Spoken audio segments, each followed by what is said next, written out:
Hello guys, good morning. Welcome to my YouTube channel. This is Autoboy Zone. So ngayon guys, may dinadiagnose tayong Ford Fusion. Ang code nito guys ay P2011, P2012 at saka P2111 at saka P2112. So ngayon guys, related to guys sa throttle body. Yan yung throttle body guys. Tatanggalin natin air filter box, yung air duct hose at saka yung throttle body para malinis natin yung throttle body guys.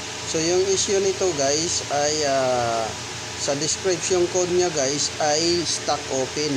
So mostly guys ay stock open. So magsisimula muna tayo sa physical check. So physical check natin kung madumi, lilinisin natin at ibabalik natin bago tayo mag-perform ng kung ano doon sa computer na pwedeng i-relearn or i-activate siya, test. So ngayon guys, tatanggalin natin yan, throttle, at saka titingnan natin kung gaano kadumi yung throttle guys. So 4 na tornilyo lang yan guys, yung tinatanggal natin dyan. So as you can see guys, nakita ninyo guys na madumi na yung throttle plate at sa harap malinis, pero sa likuran madumi at saka yung sa tagiliran niya, sa circumference ng flapper niya plate madumi. So kaya nag-stock open siya guys dahil nakakalang na yung dumi. Tapos hirap na siya mag-close gawa ng sticky carbon deposit na siya guys. So ngayon guys, lilinisin natin yan guys para i-clear out natin yung code na yun na stock open, kasi hindi talaga siya nagsasarado ng gusto. So may awang siya pa rin, hindi siya totally na close yung ano niya, flapper. So ngayon guys, lilinisin natin yan guys gamit ang throttle body soak cleaner para doon sa sticky carbon deposit, at saka throttle body cleaner para pambanlaw dyan sa binabara natin na ng chemicals na throttle body plate nya. So yan yung nagiging dahilan guys ng code na yan guys, kung bakit nag-stock open siya, dahil nakakalang na guys yung dumi doon sa throttle plate niya, yung flapper na, or tinatawag minsan nilang butterfly.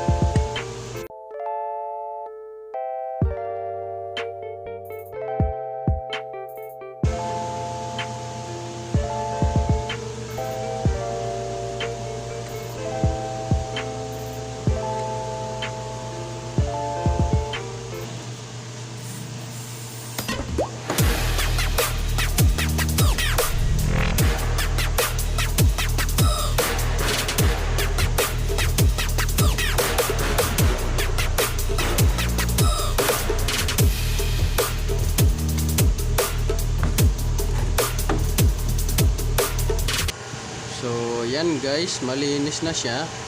So ganyan dapat guys yung throttle body appearance niya. So yung loob malinis at pati yung harap malinis, para hindi siya mag-sticky or mag-stuck open yung throttle plate niya. So yan yung good example ng malinis na throttle body. Yan yung harapan niya, at saka yan naman yung likuran niya guys. So maya maya guys, ikakabit na natin yan para matest natin at saka ma-check natin kung lalabas pa ba yung DTC code na yun sa sasakyan. So yan yung gamit natin panglinis. Yan yung cleanse, yung soak cleaner, at saka yan naman yung cleanse cleaner para sa pambanlaw. So yan yung malinis at makintab na throttle body. So ikakabit na natin yan guys maya maya.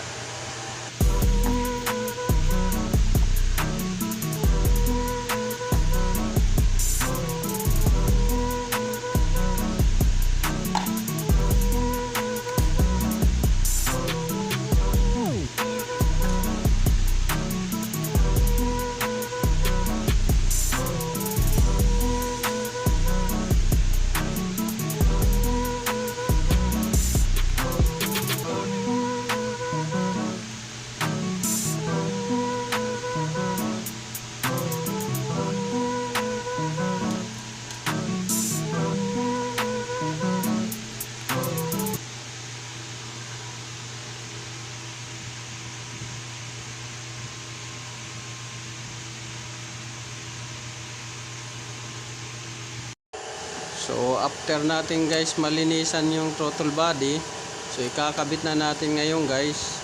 So ilalagay natin yung 4 na tornilyo lang yan guys, yung naka-hold sa throttle body. So para matest natin sa computer kung lalabas pa ba yung DTC code na yun. At kung naging okay ba yung first step natin. So mostly kasi guys marami na akong nagawa na ganito sa Ford Taurus, Ford Fusion, tapos sa Dodge Charger, Dodge Challenger. So marami ng sa Toyota. Nag-umpisa muna ako guys sa ganyan, lalo na guys kung ang symptoms niya ay nagra-rough idle, tapos minsan parang nabubulunan siya guys, nag-erratic yung performance ng makina, tsaka yung RPM nya doon sa cluster. So yan yung ginagawa ko. First step, chine-check ko muna yung physical check yung throttle body para makita ko kung madumi or hindi. Pero mostly diyan guys, kasi naka-integrated guys kasi yung idle control valve niya diyan. So para doon sa idle control niya naka-integrated yung iyak niya doon sa throttle body. So kaya kailangan linisin rin natin yan dahil may portion dyan na sa system ng throttle body kasama yung idle. So minsan nagkukos yan ng erratic at saka rough idle, or minsan nag-stack open, nag-station tuloy yung makina.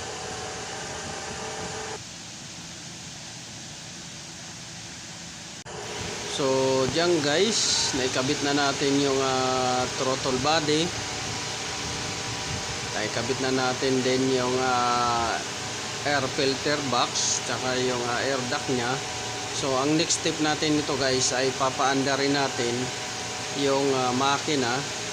So na-fix na natin yung air filter box nya, yung air duct nya at saka yung throttle body nya.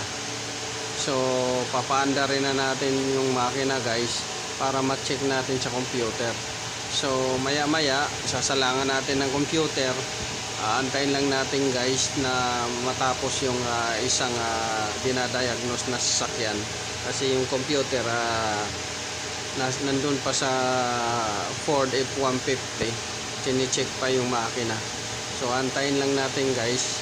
So sa part 2 guys, i-reveal ko na sa inyo guys kung naging okay ba o hindi yung gawa natin guys.